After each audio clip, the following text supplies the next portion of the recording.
Hey everybody, it's Dr. Sills coming to you from the plague lands of Aberdeen, South Dakota. I hope you guys are okay. Seriously, I hope you're being safe. I hope you're not doing dumb shit like going pub crawling or licking doorknobs or anything. I hope you're hunkered down. I hope you're happy. I hope you have enough food. And I hope that you're taking this time to enrich yourself. By the way, it is really fucking weird that I can see myself while I'm lecturing. It's making me really self-conscious. So if I do weird shit while I'm doing this, that is why.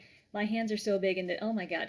Anyway, I'm feeling weird because I'm wearing adult clothes and makeup for the first time in like a week and a half. So I guess I'm going to make the most of it. I am going to be doing a series of video lectures for y'all to hopefully make sure that you are able to understand the readings as well as you can. I understand some of you don't have your textbooks with you. We're working on ways to make do with that, but until then, I hope my lectures are enough to give you a decent idea of what to do with the kinds of criticism that we're covering while you guys are quarantined. And as that happens, by all means, if you have any questions at all, or if you want to look for other resources to understand this kind of criticism, use them. Ask me, ask anybody. Just walk up to people. Well, don't talk to people on the street. You should just like rando text people and be like, what's ideological criticism? And maybe they can tell you. I don't know. But I'm going to do my best. And I hope it's helpful, and I hope we can keep the spirit of the class going, because we were doing really, really well, and I'm really, really proud of where we're going with this future trajectory. So what I'm going to do now is talk about ideological criticism. And I'm going to begin by asking you to do a little introspection, like before you had read or this chapter, or if you had not yet read this chapter, when I say the word ideology, like, what do you think that is? Yeah? Like, does it sound evil to you? Does it sound like something that you shouldn't talk about, something controversial? That's one of the things that weirds me out the most about South Dakota. Anytime anybody doesn't like something, they're like, oh, that's controversial. I kind of don't know what to do with that. Like, controversial doesn't mean bad necessarily. But people usually hear the word ideology and they think politics, and they think things that aren't necessarily happy, fun, interesting to discuss even. But we got to get around that, because ideological criticism is based first and foremost in the notion that ideology is everywhere. Yeah, like Foss says in the chapter, ideology is so universal in everything that this type of criticism can be used to look at most artifacts. Almost anything can fall under the purview of ideological criticism. You just take something and you try to find its ideology. So, by the way, y'all should be taking notes. I see y'all there staring at your screen. What, are you eating almonds? Just like thinking this is gonna wash into your... No, take notes. Take fucking notes. This is fucking class. Now I'm waiting. Get out your notebook. Take notes. Okay. Okay. Now, here's the deal. Foss defines ideology as, and this is a quote, a system of ideas or a pattern of beliefs that determine a group's interpretations of some aspect of the world. I'll read it again. A system of ideas or a pattern of beliefs that determines a group's interpretations of some aspect of the world. You know, I was gonna read it again, but I'm not gonna, because you know what you can do? You can hit rewind. You can listen to me as much as you want. So knock yourself out. Write it down. But in the meantime, ideology is a lot like those terministic screens that we talked about earlier in the course. Ideology frames how people see the world, but unlike terministic screens, it's not quite Weltanschauung, because it's not about just one person. Now, one person can have an ideology, but ideologies are a group thing. They're actually group think. Yeah, it's when a group is trying to make sense of something and they come up with this kind of group explanation for the way the world works that makes sense of the way that things are going. When I was an undergrad, one of my favorite professors defined ideology as assuming that the way things are is the way they ought to be. And I think that's a little glib, but it gets to the heart of the issue. It's explaining things to make sense of them. And it's just the network of ideas and beliefs that helps you do that.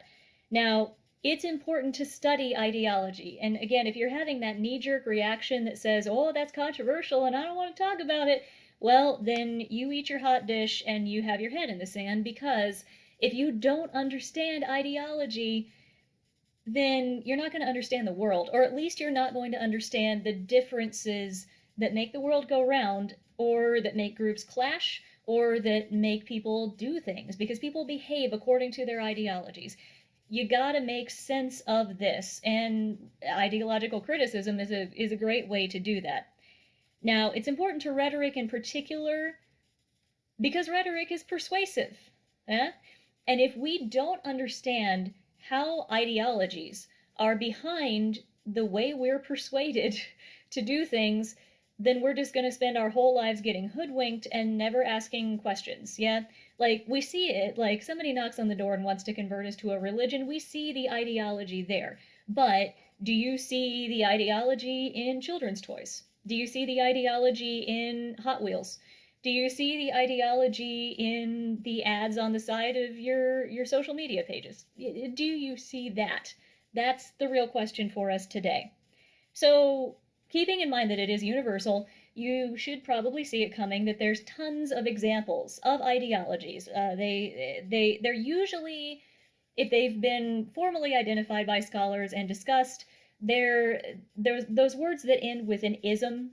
Yeah, like communism, capitalism, anything that you can think of that ends with an ism is an ideology. But there's more ideologies than just those. There's some that haven't been discussed and discovered yet, and there's some like flat earthers that aren't quite an ism yet, but they're working on it. Give them time. Give them time. So basically, any interpreting belief can be considered an ideology. So think about flat earthers. Actually, keep thinking about flat earthers. Now, I'm going to go over what Foss says are the key features of an ideology. And this is where you can start asking questions about whether or not one exists by holding it to these 10 standards. And if those 10 standards are there, you have an ideology. If you don't have them, then you have a crackpot in his mom's basement who's trying to come up with something that makes him feel really validated about his way of looking at the world, but it's not really a governing belief system exactly. Yeah, so if you want to follow along and you have your textbook, this is on page 238. So I'm going to go over what the 10 key components of an ideology are, and I'm going to give you examples using our friends the flat earthers because I feel safe making fun of them. And then hopefully that'll help you understand what exactly you're looking for in ideological criticism. Okay, you ready? Again, write this down, type it down, I don't know, doodle it on your phone, just do something so you have this with you. Here, the first key component of an ideology is membership. You gotta have people. Yeah, you have to have more than one person subscribing to the ideology in order for it to be a belief system. And that means usually there's some recruitment involved. Either people glom onto the ideology naturally because like they find it on the internet and they think it's cool, or somebody shows up and knocks on their door and says, "Hello, would you like to join the Church of Flat Earth things?" Now, flat earthers in particular gain their membership from where? Where do you think? Probably online. Flat Earth things really took off when the internet became popular, and at first it was a conspiracy theory kind of thing. Like, have you heard the thing with the birds? Everybody thinks birds are fake now. Isn't that exciting? I mean, I'm not going to catch one to find out because they're dirty, but you know, if you want to, knock yourself out. But that's how it started. But then more and more people started getting on board with the flat Earth thing, and then boom, they had real significant membership. So check for criterion 1. Key part 2. Activities. You can't have an ideology that doesn't involve some kind of exercise. not literal exercise. You can't have an ideology that doesn't involve doing something, acting on behalf of your belief. In the case of flat earthers, their action, their activities involve going and trying to convert other people, or making videos, or getting on message boards and trolling people. That counts as actions.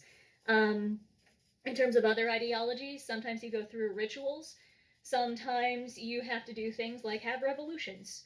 But there's always a doing component of ideology. Even if the doing is as simple as having a conversation, you still have to enact it. Number 3, goals. An ideology has direction, yeah? In the case of communism, the direction is the overthrow of the bourgeoisie. In the case of creationism, the goal is to establish the solidity of the biblical story of Genesis over any other conflicting narratives about where the world came from. In the case of flat earthers, the goals are to recruit more flat earthers, I would assume, and to make that the paramount ideology in the world. Yeah. So you always have to be, you're doing something, but you're doing something for reasons of meeting goals. Number 4, you have to have a core belief. You can't just decide, I am the society of the zebras and our ideology is, I don't know, we just get together and we're the society of the, no. You have to have something, some idea in your ideology that really holds everything together. And in the case of flat earthers, that's that the earth is flat. In the case of communism, it's that materialism drives the world and it's been unfair to the proletariat. There's a lot going on, but whatever it is, you have to believe in something to really be an ideology. Number 5, and this is where we get into the real, like, is it or is it not tests. Number 5 is there a defining event that caused the ideology? Is there a defining event? Now, for flat earthers, the defining event is probably whenever it became popular in science to say that the world was round. Maybe it was when we could take pictures of the world. Maybe it was when, was it Copernicus that decided it was, I don't remember. But it basically, when there was something to push back against, that was the defining event for the flat earth ideology. Now, other things have other origin stories, and things that you ascribe to that end in an ism each have their own. So stop and think, like, whatever ist or ism you have in your life, what caused it to exist? Like, what was its defining event? And that should help you understand this. Number 6, sacred text. You gotta have a sacred text. You gotta have something that you can come back to that reifies your belief. Now, most of the time, honestly, this is going to be a text. It's going to be a book. It's going to be some kind of manifesto. It's going to be something you can sit down and read. That's not always the case, though. For example, flat earthers usually come back to revolve around videos. And I'm sure, I don't know enough about this, but I'm sure that there's something they can come back to as like the first and most important flat earther video that really converted everybody. And that's the kind of thing we're looking at here. It's something that's a statement of the belief of the governing ideology, and it's a statement that is documented so people can come back and read it. So that's number 6. Number 7, and this gets weird, especially if your ideology is particularly digital. Number 7 is an ultimate authority. You gotta have people in charge somehow. Now, this could be an actual person at the forefront leading the revolution. This could be the people who hold conventions. Flat earthers have conventions that they can go to and hang out and talk about how the world is flat for a really long time. This can be, sometimes this can be a ghost in the machine. Yeah, so if your ideology is kind of driven from behind the scenes, then you are going to see that you have an ultimate authority, but you don't really see them. By the same token, your ultimate authority can be supernatural. It can be spiritual. It can be something like a deity. Or it can be something like a person who has long since passed away, but they founded the movement and everybody still looks to them. But you need an ultimate authority So people can be like, oh, well, you should be like blah, blah, blah, because that's the person, right? Next, this is, I said there were 10 of these. There's only 9. Haha. Anyway, 9. You have to have group relationships, I guess. Your group, because remember, you need membership to have an ideology. Your group relates to other groups that have different ideologies, and it also relates to itself. So your group is going to have supporters, and your group is going to have enemies. And that is part of what defines an ideology. Yeah, like, if everybody agreed with an ideology, I don't know that it would necessarily count, because then you wouldn't have the need for all these other things. So you're going to have people who disagree, who cause friction, who are enemies, I guess, of the ideology, and you are going to have people who fervently support it. You are going to have backers, you're going to have constituents. In the case of flat earthers, the people who buy into the ideology are the supporters. The rest of us are the enemies. Yeah, we are the people who create a need for it to be an ideology and not just an idea. And so, you got to have all that going on. You have to have a position in society for your ideology for it to be an ideology. Anyway, number 9, last one. Resources. You can't do shit as an ideology if you don't have resources at your disposal. You need the internet, maybe. In the case of flat earthers, you need the internet. In the case of communists, you need enough people to start a revolution, and then you need governmental resources once the revolution has happened. In the case of spiritual ideologies, you need a gathering place, you need discourse, you just need stuff. Yeah, you need whatever it takes to keep your ideology moving forward. So, there you go. That's what it takes to have an ideology. Now, like I said, ideologies are universal, at least according to Foss, but you have to be able to distinguish them from just ideas floating around, and those criteria are how you do that. So, that's an ideology, but we're here for ideological criticism. So, as rhetoricians, our job is to look at particular artifacts and see how ideologies express themselves. So, as Foss notes, you can pull anything. In fact, what I'd like for you to do right now is wherever you're sitting, I want you to just kind of take your hand and put it out in front of you and touch something. And whatever you're touching probably has an ideology. Now, in my case, I put my hand, let me find one that hasn't been written on a stack of Post-it notes from the South Dakota Army National Guard. Ideology there? Yes. If I were to put my other hand out, I would put it on a coaster. Ideology in the coaster? You're probably thinking, no, no, no. But at the same time, this is a coaster that I got as a celebration of my hometown's anniversary. So yeah, really a lot of ideology there because my hometown tends to be really culty. Anyway, so ideology is everywhere. So here's how you do ideological criticism.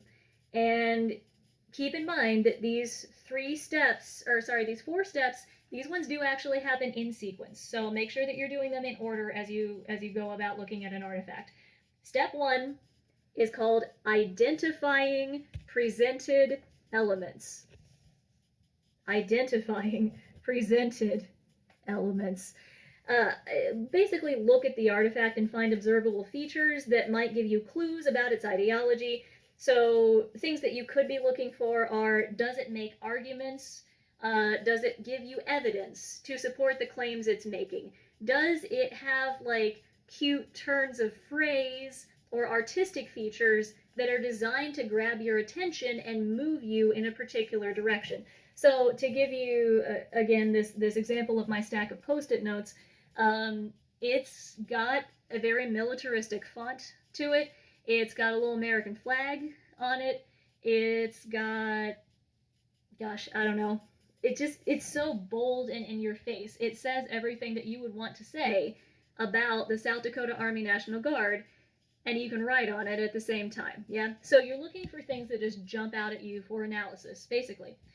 Step 2, identify suggested elements. Now, the presented elements are the obvious things, the things that you see, the things that grab your attention, but the suggested elements are what you see after first you make a list of the presented elements, like I just made a list of the presented elements on my little post-it notepad, and then next to each presented element on your list, you are going to write what you think it means, what you think it suggests. That's why these are called suggested elements. Now, ideally, eventually, the things that are suggested should relate back to those 9 key tenets of an ideology. Yeah, for example, when I'm looking at the font here, I'm looking at it and I'm like, wow, this really makes a statement about, for example, the goals of the South Dakota Army National Guard, which are to be bold, just like this font. Yeah.